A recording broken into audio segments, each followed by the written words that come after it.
आज पूरा देश गैस और डीजल की संकट से जूझ रहा है। हमारे मौसा जी आदरणीय नवदेव शुक्ला जी, उनके पुत्र यहाँ बैठे हुए हैं, राजीव शुक्ला भैया, इनकी गैस एजेंसी है। और पूछिए इनसे कि सुबह 4:30 बजे उठते हैं और रात को 11:30 बजे ओटीपी निकलवाते सो जाते हैं। फिर भी हमारे गांव के इन माताओं बहनों को आज सिलेंडर उपलब्ध नहीं हो पा रहा है। क्या यही हमारे देश के इन बलिदानियों को, इनके कुर्बानियों का यही तोहफा हमारे देश की जनता को देखने को ये केंद्र की सरकार दे रही है? दीपक यदुवंश भैया, बुरा मत मानिएगा, 5-7 शब्द बोलूंगा। मैं अगर चल करके 50 किलोमीटर से आया हूं और मैं भी इन्हीं क्रांतिकारियों के, मेरे भी परिवार से मेरे बाबा जी फ्रीडम फाइटर्स थे, पंडित कबीरेश्वर जी, हम लोग स्वतंत्रता संग्राम सेनानी परिवार से हैं।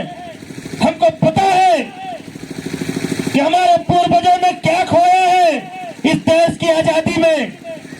और मेरे साथियों, मैं आप सबको बताना चाहता हूं, देश की एक खोखली सरकार, एफ-18 सरकार, जो एफ-18 की फाइलों में अपने आप को विदेशों में गिरवी रख के आई है, यह सरकार हमें आपको पाबंद करने की एक और योजना बना रही है। जैसे पहले कोई सिलेंडर की लिमिट तो नहीं थी, आप आइए 1 सिलेंडर लीजिए, 2 सिलेंडर लीजिए, 5 सिलेंडर लीजिए, केवल सब्सिडी पर था कि 1 महीने में 1 ही सिलेंडर पे सब्सिडी मिलेगी। राजू भैया ठीक बात है ना? लेकिन आज आपको केवल 1 सिलेंडर मिलेगा 45 दिन में, और उस 45 दिन में तो 25 दिन तो आपका चला जाता है ओटीपी ढूंढने में। और दूसरा, मैं अपने नौजवान भाइयों से कहूंगा, ट्रैक्टर टाली वाले किसानों से कहूंगा, सरकार इसी चुनाव के इंतजारी में है जो बंगाल और आसाम का है। इसका बिगुल बच चुका है। 1 से 1.5 महीने में जैसे चुनाव खत्म हुआ, आप देख लेना, प्रति गाड़ियों को, जैसे पहले यूनिट से मिट्टी तेल मिलता था कि आपके घर में 5 परिवार हैं तो 3 लीटर मिलेगा मिट्टी तेल, ऐसे मोटरसाइकिल वालों को 2 लीटर पेट्रोल मिलेगा पूरे 1 महीने के लिए। ट्रैक्टर वालों को 5 लीटर ट्रैक्टर मिलेगा। ये 2 महीने बाद देख लीजिएगा। ये मोनू दुबे आपकी धरती से कह के जा रहा हूं मैं। 2 लीटर मोटरसाइकिल वालों को, 5 लीटर ट्रैक्टर वालों को, और जो बोलेरो वाले और सफारी और फॉर्च्यूनर वाले हैं, इनको भी 5 ही 7 लीटर पूरे महीने में मिलेगा। उसी में चाहे न्योता कर लीजिएगा और चाहे बाजार चले जाइएगा। बाकी ये घूमने टहलने पे तो पाबंदी हो ही गई है। तो अभी भी आज शहीद आजम भगत सिंह की पुण्यतिथि है, आज उनकी शहादत दिवस है। तो मैं आप सबसे कहना चाहता हूं मेरे नौजवान साथियों, जिस तरह से मोदी सरकार पिछले 1 हफ्ते में देश की आवाज, देश की आवाम को और देश के नौजवानों की आवाज को सुन करके विश्व में चल रही जो भीषण जंग है, इससे भारत हमेशा हमें दूरी रखा है।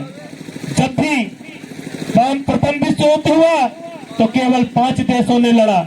हमारी पहली विश्व युद्ध से कोई लड़ाई थी ही नहीं। द्वितीय विश्व युद्ध में भारत का कोई लेना देना नहीं था। हम तो अंग्रेजों के कहने पे हमारे देश के लाखों नौजवान जाकर के द्वितीय विश्व युद्ध में कुर्बान होके आए। और तृतीय विश्व युद्ध से भी भारत के नौजवानों का कोई लेना देना नहीं है। यदि तीसरी विश्व युद्ध होती है तो मिडिल ईस्ट की और यूरोप की है, उसमें भारत का कोई लेना देना नहीं है। लेकिन भारत के प्रधानमंत्री अपने आप को जानबूझ करके इस विश्व युद्ध में, इस मिडिल ईस्ट और यूरोपियन की युद्ध में अपने आप को जबरदस्ती खींच करके और हमारे नौजवानों को, हमारी आर्थिक जो मजबूती है, जो भारत की अखंडता है, एकता है, जो भारत की समृद्धि है, जो भारत की आर्थिक तरक्की दर है, उस सबको ध्वस्त करने के लिए यह एफ-18 गैंग वाले लोग लगातार प्रयासरत हैं। हम आप सबसे निवेदन करते हैं, आवाज बुलंद करिए और भारत के प्रधानमंत्री तक, यूएन तक ये आवाज जाए कि हमारी ये यूरोपियन और ये मिडिल ईस्ट की लड़ाई में भारत का कोई लेना देना नहीं है। न हम इजराइल के साथ हैं, न हम ईरान के साथ हैं, न अमेरिका के साथ हैं, न चीन के साथ हैं। जो भारत के हित के साथ खड़ा होगा, जो भारत की तरक्की के साथ खड़ा होगा, जो भारत के टेक्नोलॉजी के साथ खड़ा होगा, जो भारत के नौजवानों को रोजगार देने के साथ खड़ा होगा, हिंदुस्तान के नौजवान और हिंदुस्तान की सरकार उन्हीं के साथ खड़ा होने का काम करेगी। बहुत बहुत धन्यवाद। भारत माता की जय। भगत सिंह अमर रहे, सुखदेव राजगुरु अमर रहे, महात्मा गांधी अमर रहे। बहुत धन्यवाद। बहुत बहुत धन्यवाद मोनू भाई, क्योंकि आपने पहले ही कह दिया कि मैं राजनीतिक व्यक्ति हूँ, तो राजनीतिक विषयों से अंकल जी और वो अध्यक्ष जी ये दोनों को हाँ बुलाता हूँ।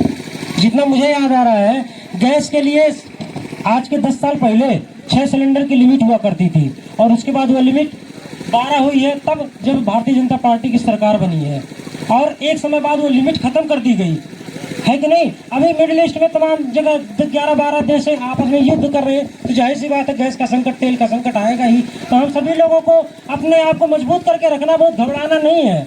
जो होगा देखा जाएगा। हम भी भारतीय हैं, ये क्रांति वीरों की धरती है, हर चुनौतियों से निपटने के लिए हम भी तैयार हैं। चूंकि राजनीतिक बात हो रही थी तो मैं अपनी बात जरूर रखूंगा और पूरी जिम्मेदारी के साथ रखूंगा कि इसी सोहरतगढ़ शिवपति डिग्री कॉलेज के छात्रावास में एक छात्र गायब होता है, मनीष शुक्ला, जिसकी हत्या हो जाती है और 15 दिन बाद उसकी डेड बॉडी मिलती है। और उस लड़के के इंसाफ के लिए लड़ाई जब उसके परिजन और हमारे जैसे लोग लड़ते हैं, तो हमको तत्कालीन विधायक सोहरतगढ़ चौधरी अमर सिंह जी द्वारा जेल भिजवाने का काम किया जाता है। क्यों भैया, यही तो क्रांति था। हम लोग क्या मांग कर रहे थे? हम लोग यही मांग कर रहे थे जिसने भी उस बच्चे की हत्या करी हो। और मनीष शुक्ला के पहले 8 बच्चों की हत्या इसी भी छात्रावास से हो चुकी, बच्चे गायब हो जा रहे हैं। कितनों का पता ही नहीं चला कि वो बच्चा कहाँ गया। किसकी जिम्मेदारी है? हमारी, आपकी जिम्मेदारी है। नकारात्मकता हमारे आपके सर पे हावी है। किसी ने बुधई प्रसाद का नाम लेना उचित नहीं समझा। इस मंच पर मैं खड़ा हूं, मैं आप सभी लोगों को यह बता देना चाहता हूं कि मैं पूरे पूर्वांचल का पहला ऐसा लड़का हूं जिसने अपनी पूरी होल बॉडी डोनेट करी है। इसको कहते हैं क्रांति। और 18 वर्ष की आयु में किया था 2011 में। इस समय मैं 34 वर्ष का हूँ। इसको कहते हैं क्रांति। इसको नहीं कहते क्रांति की फलाने ने ऐसे किया, धमाके ने ऐसे किया, उसने वैसे किया, उसने वैसे किया। जिसने जो किया वो किया। हम क्या कर रहे हैं? हमारी क्या जिम्मेदारी बनती है? हमारी जिम्मेदारी ये बनती है कि वर्तमान में जो भी व्यक्ति पीड़ित है, वर्तमान में जो भी व्यक्ति शोषित है, वर्तमान में जो भी व्यक्ति किसी तरीके के संघर्षों से घिरा है, हम उसको उन संघर्षों से निकालने का काम करें। यही क्रांति है। फांसी पर नहीं चढ़ना है। अब अंग्रेज नहीं रह गए। अब यहाँ कोई गद्दार नहीं है। सब राष्ट्रभक्त हैं, सब देशभक्त हैं, सब इस देश से प्रेम करने वाले लोग हैं, बशर्ते उनका तरीका अलग है, उनका स्वभाव अलग है, उनकी विचारधारा अलग है। तो हमें किसी की आलोचना करने के बजाय हमें इस विषय पर विशेष ध्यान तवज्जो देना चाहिए कि मैं क्या कर रहा हूँ।